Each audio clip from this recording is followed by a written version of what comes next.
Bulletin का आगाज करें। खबर दें, मेहड़ के दो देहात में सानवे को दूसरा रोज हो गया। मुतासिरीन अब तक बेयारो मददगार है। बचे हुए सामान के साथ खुले आसमान तले रात गुजारी। घर का सामान और अनाज आग में जल चुका है। कई लोगों के पास न सोने के लिए बिस्तर है और न ही पीने का पानी। मुतासरीन गम से निढाल है। इस वक्त गोट फैज मोहम्मद चांडियों के मकीन किस हाल में है, ये बताएंगे नुमाइंदा जियो न्यूज़ अली नईम। जी बिल्कुल, दादू की तहसील मेहड़ के गांव फैज़ मोहम्मद चांडियों में पीर और मंगल की दरमियानी शब एक कयामत बपा रही। रात भर घर जलते रहे, लोगों का सामान जलता रहा, मवेशी जलते रहे, 9 बच्चे जा बहक हो गए, लोगों का सामान जलकर खाकस्तर हो गया। न सिर्फ सामान बल्कि पूरा गांव ही जलकर खाकस्तर हो गया। इसके साथ ही साथ जो मवेशी थे सैकड़ों, वो भी मर गए। परसों रात पीर और मंगल की दरमियानी शब ये कयामत खेज मंजर यहाँ पर जारी रहा। और अगर हम रात की बात करें, आज रात की जो शब गुजर गई, इस हवाले से हमारे साथ यहाँ पर मौजूद हैं यहाँ के मकीन, इनसे हम मालूम करते हैं। ये बताइएगा कि रात कैसे गुजारी, किन तकलीफ का सामना रहा? रात बड़ी मुश्किल में गुजारी। लाइट वगैरह नहीं थी, मच्छर थे, वॉशरूम नहीं है, हमाम नहीं है नहाने के लिए। खाने का इंतजाम क्या कर रहे हैं? खाने के 28 घंटे के बाद कल एक वक्त का खाना मिला था, उसके बाद तो कुछ नहीं मिला है। और ये राशन दे के गए थे 100 बैग और कोई चीज़ नहीं मिली। खैमे किसकी? खेमे ये ज़िला दादू की तरफ से मिले हैं। 100 खेमे मिले हैं, 50 इधर 50 उधर, 100 खेमे मिले। खैमे ज़िला इंतज़ामिया दादू की जानिब से फराहम किए गए हैं और मकीन अब इन खैमों को नस्ब कर रहे हैं, अपनी ज़िंदगी को नॉर्मलाइज करने की कोशिश कर रहे हैं। मेहड़ के दो देहात में आग लगने से 140 से ज़ायद कच्चे मकानात जल गए हैं। आग 9 बच्चों की जिंदगियां निगल गई। 160 से ज़ायद मवेशी जलकर हलाक हो गए हैं। लोग जाने बचाने के लिए आहो बका करते रहे। फायर ब्रिगेड का अमला ना पहुंच सका। जिला इंतजामिया भी सोती रह गई। खबर दें आपको, लाहौर हाई कोर्ट में नवाज शरीफ का नाम ECL से निकालने की दी आई शराइत के खिलाफ दरख्वास्त की समाअत आज करेगा। इस दरख्वास्त की आखिरी समाअत 20 जनवरी 2020 को हुई थी। अदालत ने 16 नवंबर 2019 को नवाज शरीफ को इलाज की गर्ज से बैरून मुल्क जाने की इजाज़त दी थी।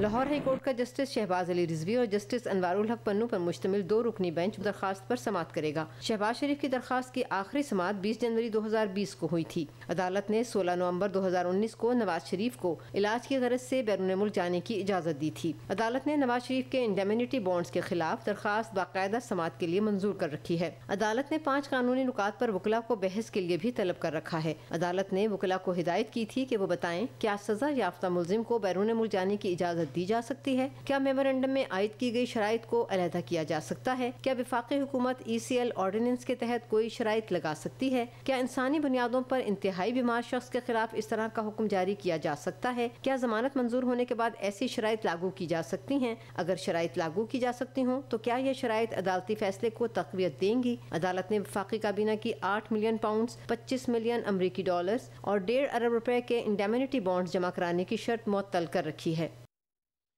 मुस्लिम लीग नून के रहनुमा मियां जावेद लतीफ़ ने कहा कि नवाज शरीफ ईद के बाद पाकिस्तान में नजर आएंगे, मुकदमात का सामना करेंगे। बिलावल लंदन वापसी पर वजीर खारजा का हलफ उठाएंगे। मियां नवाज शरीफ समझते हैं कि हर सूरत मुझे पाकिस्तानी कौम की न सिर्फ आवाज़ बनना है बल्कि उनके दुखों का मदावा करने के लिए भी मुझे अपना एक आइनी कानूनी रोल अदा करना है, जो कि वो इंशाल्लाह करने के लिए एक के बाद आपको पाकिस्तान नज़र आएंगे और हम आइन कानून में रहते हुए अपने मुकदमात को फेस भी करेंगे और जो फैसले अदालतों से आएंगे वो हमें कबूल होंगे। पीपल्स पार्टी के चेयरमैन बिलावल भुट्टो जरदारी लंदन रवाना हो गए। बिलावल भुट्टो लंदन में नून लीग के कायद मियां नवाज शरीफ से मुलाकात करेंगे। रवानगी से पहले बिलावल भुट्टो जरदारी ने कहा इंतखाबी इस्लाहात, बहाली मईशत और अक़वाम आलम में वक़ार की बहाली का काम शुरू हो चुका है। पीपल्स पार्टी के चेयरमैन बिलावल भुट्टो जरदारी लंदन रवाना हो गए हैं।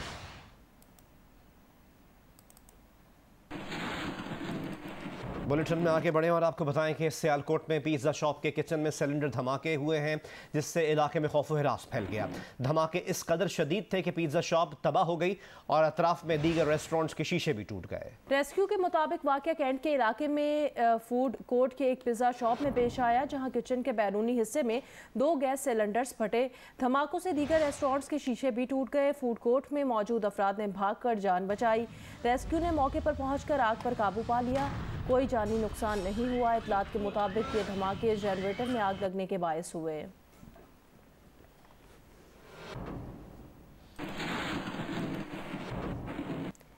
ईद उल फितर के करीब आते ही कराची में स्ट्रीट क्राइम की वारदातों में इजाफा हुआ है। रिजविया में डाकुओं और शहरियों में फायरिंग का तबादला हुआ। मुख्तलिफ पुलिस मुकाबलों में एक डाकू हलाक और 8 मुल्जिमान को गिरफ्तार भी किया गया है। मजीद हमें आगाह करेंगे नुमाइंदा जियो न्यूज़ कमर अली। नॉर्थ कराची में डाकुओं की फायरिंग से सिक्योरिटी गार्ड जहां भग हो गया है। पुलिस के मुताबिक 2 मोटरसाइकिल सवार मुल्जिमान ने 55 साला अमीर अली से असला छीनने की कोशिश की। सिक्योरिटी गार्ड ने मुजाहमत की तो मुल्जिमान ने गोली मारकर उसे कत्ल कर दिया। पुलिस का कहना है कि दोनों डाकुओं की सीसीटीवी फुटेज हासिल कर ली गई है, जिसकी मदद से मुल्जिमान को गिरफ्तार करने की कोशिश की जा रही है। दूसरी जानिब पुलिस मुकाबलों में भी तेजी आ गई है। गुज़श्ता रोज से अब तक जो है वो फायरिंग के तबादले में 1 डाकू हलाक जबकि 8 जख्मी हो गए हैं। स्पेशल इन्वेस्टिगेशन यूनिट ने गुलशन इकबाल में मुकाबले के बाद 1 डाकू को जख्मी हालत में गिरफ्तार किया, जो कि रात के जख्मों की ताब न लाते हुए दम तोड़ गया। हलाक डाकू के कब्जे से जो कार मिली थी उससे डकैतों में इस्तेमाल होने वाले औजार और साथ साथ जो है वो कारें चोरी करने में इस्तेमाल होने वाले औजार बरामद हुए हैं। दूसरी जानिब बल्दिया मदीना कॉलोनी में डाकू ने जो है वो एक खातून से पर्स छीना था। खातून ने गश्त पर मामूर पुलिस एहलकारों को इतला दी। पुलिस ने मुल्जिमान के साथ मुकाबला किया और 2 डाकुओं को जख्मी हालत में गिरफ्तार किया है। इस्लामाबाद से खबर शामिल करते हैं, जहां पुलिस ने मनशियात फरोश की गिरफ्तारी के लिए छापा मारा तो इस दौरान मनशियात फरोश की फायरिंग से पुलिस एहलकार शहीद हो गया है। पुलिस ने यह कार्रवाई थाना शहजाद टाउन की हदूद में की थी। और आपको बताएं कि जिसके बाद आईजी इस्लामाबाद समेत सीनियर अफसरान मौके पर पहुंच गए। इलाके की नाकाबंदी कर दी गई और सर्च ऑपरेशन किया जा रहा है। पुलिस ने ये कार्रवाई थाना शहजाद टाउन की हदूद में की थी। फायरिंग से एहलकार आकिब शहीद हुआ।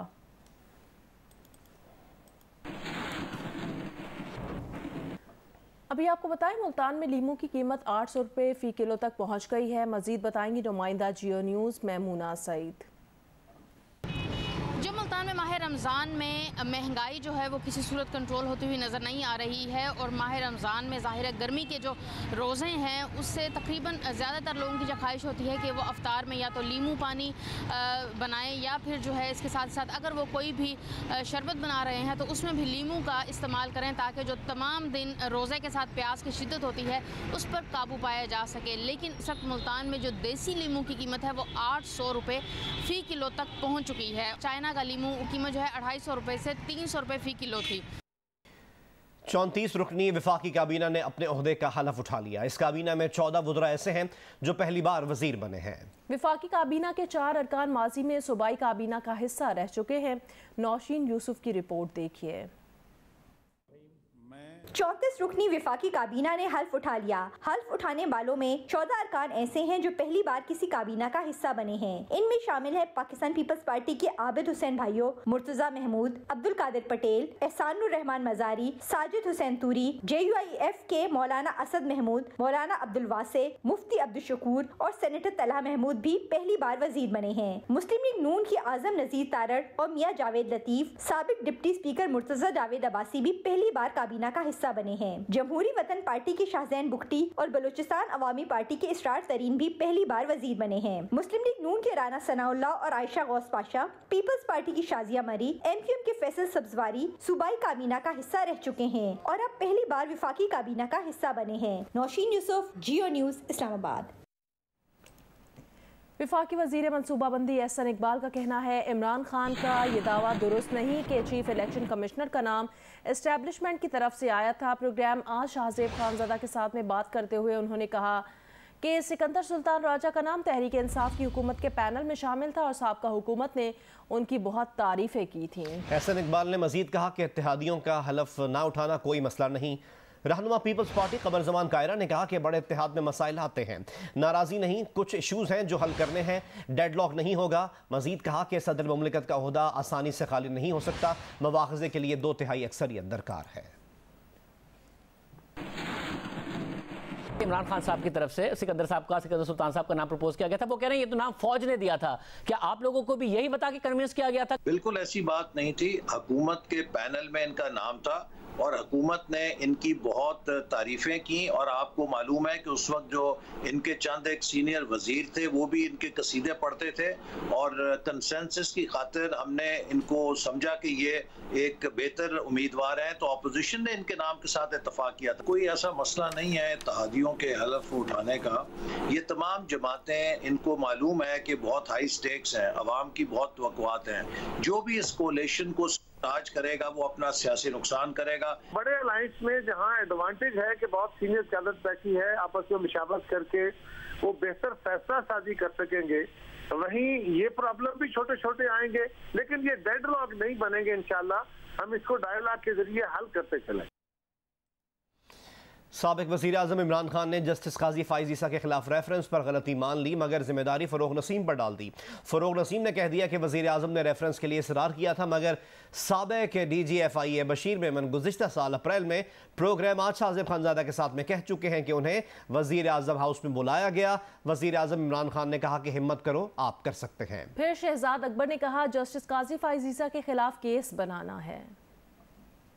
प्राइम मिनिस्टर साहब से मुलाकात हुई, उन्होंने कहा कि आप हिम्मत करो और मतलब कर सकते हो। मुझे नहीं पता था कि केस क्या है। जब गए शहजाद अकबर के कमरे में तो उधर जाकर के उन्होंने यही बात की कि जस्टिस काजी फाइज़ ईसा के खिलाफ केस बनाना है। फिर वहाँ से हम तीनों, मैं, आज़म, शहजाद अकबर साहब, हम मिलकर गए फ़रोग़ नसीम साहब के ऑफिस में, जहाँ पे अशफाक भी मौजूद थे। फ़रोग़ नसीम साहब भी कन्विंस थे कि ये बनना चाहिए और आप ये रोल अदा करो। मैंने कहा भाई FIA नहीं कर सकती, सुप्रीम कोर्ट का जज है, सुप्रीम जुडिशल काउंसिल का काम है ये। उन्होंने कहा कि नहीं, मिल के कर लेंगे और FBR और आप मिलकर करो और ये जो भी है। लेकिन आई रिफ्यूज्ड, ये FIA नहीं करेगी एज एन इंस्टीट्यूशन, हम अपने आप को ख़राब नहीं कर सकते। MQM के रहनुमा फैसल सब्जवारी ने कहा है कि बैरिस्टर फ़रोग़ नसीम ने इमरान खान के कहने पर जस्टिस काजी फाइज़ ईसा के खिलाफ रेफरेंस दायर किया था। वो प्रोग्राम कैपिटल टॉक में गुफ्तगू कर रहे थे। वज़ीर दाखिला राना सनाउल्लाह ने कहा कि वो 22 करोड़ मालियत की 15 किलो हेरोइन की तहकीकात कराएंगे कि वो कहां से आई और बैतुल माल से घड़ी चोरी साबित हो गई तो चोर के खिलाफ कार्रवाई होगी। बैरिस्टर फ़रोग़ नसीम को जो वज़ीर आज़म हाउस से, सदर ममलकत से की जानिब से, एसेट रिकवरी यूनिट की जानिब से कहा गया, उन्होंने बतौर वज़ीर क़ानून एक एज अ प्रोफेशनल और एज ए कैबिनेट मेंबर अपना दिया। ये बहुत ही नामुनासिब है। ऐसा तो नहीं है वज़ीर क़ानून कोई घर से रेफरेंस बना के ले आए तो फिर वज़ीर आज़म ने कैसे उसको अप्रूव कर दिया, सदर ने उसको कैसे अप्रूव कर दिया। अगर जान की मान पाऊँ तो मुझे ये हक तो होना चाहिए कि मैं ये तो मालूम करूँ कि वो 15 किलो हीरोइन जो वो थी किसकी, हाँ, और वो कहाँ से आई थी। और हीरोइन सिर्फ 15 किलो की थी, बड़ी स्मार्ट थी। और नहीं, 22 करोड़ उसकी कीमत बताई गई थी। अगर किसी ने घड़ी चोरी की है और की भी बैतुल माल से है, हाँ, इल्ज़ाम है, अगर किसी ने किया हुआ और साबित हो गया तो फिर ये तो इमरान खान साहब हर वक्त कहते थे कि इमरान खान साहब चोरों को जो है वो जेलों में। इमरान खान साहब। सिंध के वज़ीर बल्दियात नासिर हुसैन शाह ने कहा नाजिम जोकियो कत्ल केस में MNA जाम अब्दुल करीम और MPA जाम उवैस के नाम चालान से पुलिस ने नहीं निकलवाए। जियो न्यूज़ के प्रोग्राम आपस की बात में गुफ्तगू करते हुए उन्होंने मजीद कहा कि जो भी हुआ लवाहिकीन के बयानात बदलने से हुआ। कहा जा रहा है कि प्रोसिक्यूशन ने और पुलिस ने उनका नाम निकाला है, ये ऐसे नहीं है। ये तासुर जो है कि जी जो प्रोविंशियल गवर्नमेंट है या हम लोग उनकी सपोर्ट करें, ऐसा बिल्कुल नहीं है। ये उनका कसूर ज़रूर हो गया MNA साहब या MPA साहब का कि वो पाकिस्तान पीपल्स पार्टी के MP और MNA हैं कि उनके साथ इस तरह का रवैया रखा। खेल के मैदान से खबर है पाकिस्तान हॉकी फेडरेशन और कौमी सिलेक्शन कमेटी के दरमियान इख्तलाफात शिद्दत इख्तियार कर गए हैं। ज़राए का दावा है कि चीफ सेलेक्टर मंजूर जूनियर ने इस्तीफा दे दिया है, जो PHF के सदर ने मंजूर नहीं किया। ज़राए का कहना है कि पाकिस्तान हॉकी टीम के दौरा यूरोप से कबल फेडरेशन और सिलेक्शन कमेटी के दरमियान इख्तलाफात शिद्दत इख्तियार कर गए हैं। मंजूर जूनियर की सरबराही में काम करने वाली सिलेक्शन कमेटी PHF से इसलिए नाखुश है कि उसे अब साइड लाइन कर दिया गया है और डच कोच का अमल दखल ज्यादा हो गया है। सिलेक्शन कमेटी के इल्म में लाए बगैर 25 खिलाड़ियों को शॉर्टलिस्ट किया गया। सिलेक्शन कमेटी का मौक़िफ़ है कि जब बगैर बताए खिलाड़ियों को शॉर्टलिस्ट कर लिया तो हतमी टीम का ऐलान भी खुद ही कर लें। ज़राए सिलेक्शन कमेटी का कहना है कि फेडरेशन के अहदेदार सब फैसले खुद कर रहे हैं। सिलेक्शन के मामलात और मुस्तकबिल का प्लान डच कोच कर रहे हैं। कमेटी जल्द आइंदा के लाएअमल का ऐलान करेगी। ज़राए का कहना है कि चीफ सिलेक्टर मंजूर जूनियर ने इस्तीफा दे दिया है, लेकिन फेडरेशन के सदर ने इस्तीफा मंजूर नहीं किया। सिंध की वजीर बराए तरक्की निस्वां शहला रजा का कहना है जल्द डिपार्टमेंटल टीमों को बहाल किया जाएगा। KHA वो पहली एसोसिएशन होगी जो खवातीन खिलाड़ियों को माहाना मुशाहिरा दे रही है। कराची की वुमेन हॉकी टीम की खिलाड़ियों को पहली बार महाना मुशायरा मिला तो उनकी खुशी का कोई ठिकाना ना था। जो लोग पहले कहते थे कि मैं हॉकी में कुछ नहीं मिलता, टाइम ज़ाया कर रही हूँ, क्या मिलेगा जाकर, कुछ नहीं मिलना, हॉकी में पैसा नहीं है, सिर्फ बर्बादी है, तो मैं आज कहना चाहती हूँ जब आज मैंने इतना टाइम दिया हॉकी को, मुझे वाकई कुछ मिला है और लग रहा है कि मैंने अपनी लाइफ में कुछ किया है। वुमेन हॉकी की साइड को बहुत ज़्यादा ज़रूरत है कि ऐसे मतलब इदारे आएँ, प्राइवेट सेक्टर्स आएँ, वो आके इन्वेस्ट करें हॉकी में ताकि हॉकी जो है वो आपकी प्रमोट हो। डिपेंड से हमें ये है कि हम अपना बोझ अपने खुद उठा सकते हैं। KHA ग्राउंड पर चेक तकसीम करने की तकरीब सजाई गई जिसमें सूबाई वजीर शहला रजा ने कराची की 18 खवातीन खिलाड़ियों को 15,000 रुपए महाना मुशायरे के तौर पर दिए। एक निजी इदारे ने कराची हॉकी एसोसिएशन से 1 साल का मुआहदा किया है जिसके तहत वो खवातीन टीम को हर माह तनख्वाह देने के साथ साथ उनकी इंटरनेशनल सतह पर कोचिंग भी कराएंगे। प्लान ये किया हुआ है कि इनको इंटरनेशनल कोचिंग इनकी करवाई जाए, फिर लड़कियां बेहतर होती जाएंगी तो इनके स्टाइपेंड भी बढ़ते जाएंगे। पेशावर की फ्रूट मंडी में तलब और रसद में फ़र्क के बायस फलों की कीमतों में इजाफा हुआ है। आम मार्केट में दुकानदार सरकारी निर्ख के बजाय खुद साख्ता दामों पर फल फरोख्त कर रहे हैं। मजीद बताएंगे जियो न्यूज़ के नुमाइंदे मोहम्मद दानियाल अजीज़। पेशावर की आम मार्केटों में माह रमज़ान में फलों की कीमतें दिन ब दिन बढ़ रही है। वजह मालूम करने के लिए हम पेशावर की सबसे बड़ी फ्रूट मंडी आ पहुँचे जहाँ पर हमें मालूम हुआ कि फलों की तलब और रसद में फ़र्क आने के बायस फलों की कीमतें जो है वो बढ़ रही है। क्योंकि माह रमज़ान है, माह रमज़ान में शहरी ज़्यादा फल इस्तेमाल कर रहे हैं और यहाँ सप्लाई जो है वो कम है जिसके बायस फलों की कीमतें जो है वो ज़्यादा है। कुछ फल जो है वो बैरून ममालिक से आते हैं जिस तरह चाइना, ताजिकिस्तान, अफ़गानिस्तान, ईरान होगा जिसमें सेब, अंगूर, चीकू, नाशपाती वगैरह शामिल है। इनकी कीमतें जो है वो निस्बतन लोकल फल के ज़्यादा है। जो लोकल फल दस्तियाब है उनमें अमरूद, तरबूज, खरबूज, लोकाट वगैरह शामिल है। इनकी कीमतें जो है निस्बतन बैरून ममालिक के फलों की वो कम है। कराची में हैवी ट्रैफिक के बायस हादसात में इजाफा हो गया है। बेलगाम वाटर टैंकर और डंपर लम्हे भर में मासूम शहरियों की जिंदगी का चिराग गुल कर डालते हैं। मजीद हमें रिपोर्ट करेंगे जिशान शाह। रोशनियों के इस शहर में एक बड़ी तादाद ट्रैफिक हादसात में जाँ बहक होने वालों की है जो बड़े बड़े ट्रेलर, डंपर और ट्रकों तले जान गंवा बैठते हैं। सुप्रीम कोर्ट के अहकामात के मुताबिक कराची से अंदरून मुल्क जाने वाली हैवी ट्रैफिक को रात 11 बजे के बाद शहर की सड़कों पर निकलने की, जबकि ज़रूरियात ज़िंदगी के लिए इस्तेमाल होने वाली गाड़ियों को दिन के औकात में चलने की इजाज़त है, जिनमें डंपर्स, कचरा उठाने वाले ट्रक, वाटर और ऑयल टैंकर शामिल हैं। सड़कों पर दंदनाती ये दियो हैकल अफरीद ही असल में मासूम शहरियों के कातिल हैं। लेकिन अब इन गाड़ियों के औकात के हवाले से आला पुलिस अफसरान ने SOPs मुरतब की है। एक हमने कोशिश की है कि जब ट्रैफिक रोड पे मैक्सिमम होता है जिसको कि पीक आवर्स कहा जाता है, वो सुबह के वक्त जो है कराची में 7 बजे से लेकर 9 बजे तक होता है कि जब स्कूल में बच्चे भी जाते हैं और लोग दफातर को भी जाते हैं, एक वो टाइम। और फिर शाम को जब दफातर से वापसी के लिए एकदम रश पड़ता है 5 बजे से लेकर 9 बजे तक। इस दौरान हमने हैवी ट्रैफिक का शहर के अंदर दाखिला ममनू करार दिया है। साल 2022 की पहली सहमाही में ट्रैफिक हादसात में 55 अफराद लुक़मा अजल बन गए, जबकि जख्मियों की तादाद 31 है। हैवी गाड़ियों के हादसात की 2 बड़ी वजूहात हैं, एक तेज़ रफ्तारी और दूसरी गाड़ी की फिटनेस ना होना। जो मैकेनिकल फेलियर होने के ज़्यादा चांसेस हैं वो ऐसी गाड़ियों में हैं जिनको के कन्वर्ट किया जाता है। अब ये कन्वर्ट करके और उसकी फ़िटनेस देना हमारे इख्तियार में नहीं है, उसके लिए अलग महकमा मौजूद है, लेकिन इस टेंडेंसी को रोकने की बहुत ज़्यादा ज़रूरत है। इन बड़े बड़े ट्रकों और टैंकर्स को ब्रेक लगाने से कबल शहर में जा बजा तैनात रिश्वतखोर ट्रैफिक पुलिस एहलकारों को लगाम डालना जरूरी है, जो चंद 100 रुपए की लालच में हैवी ट्रैफिक को सड़कों पर लाने की इजाजत दे देते हैं। कैमरामैन जीशान इकबाल के साथ जीशान शाह, जियो न्यूज़, कराची।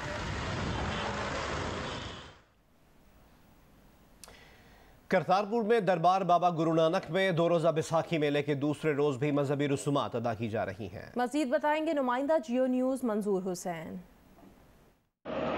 जी, करतारपुर में बैसाखी की 2 रोज़ा तकरीबात का आज दूसरा रोज़ है। जो सुबह से इबादत और रसूमात का सिलसिला जारी है। यात्री माथा टेक रहे हैं, कुछ यात्री लंगर हाल में नाश्ते में मसरूफ़ हैं। यात्रियों के लिए सादा चावल, कड़ी पकौड़ा, मज़े मज़े की बादामों वाली खीर और बादामों वाली चाय के अलावा पालक चने जो है वो तैयार किए गए हैं। यात्रियों का कहना है कि वो पाकिस्तान से मिलने वाली सहूलियात को हमेशा याद रखेंगे और उन्होंने कहा कि यहाँ पर आकर उनको ऐसा महसूस ही नहीं हो रहा कि वो किसी दूसरी जगह आए हुए हैं। यात्री आज 9 बजे इख्तितामी दुआ के बाद वापस लौट जाएंगे।